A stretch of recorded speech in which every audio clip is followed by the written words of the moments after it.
একদিন নদীতে একটা মেয়ের লাশ ভেসে আসছিল।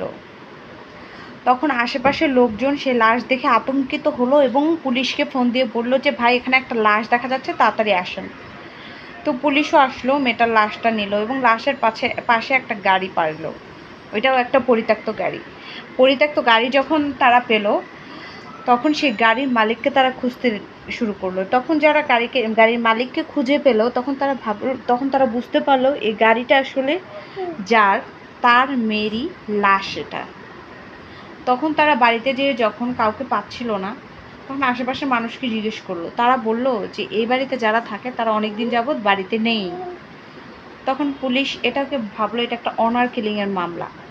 মেয়ে মনে হয় অন্য কোথাও প্রেম করছে, এই জন্য বাবা মা মেয়েকে মেরে এখান থেকে অন্য কোথাও পালিয়ে চলে গেছে। বিষয়টা এরকম। কিন্তু এটা অনার কিলিংয়ের মামলা ভেবে তার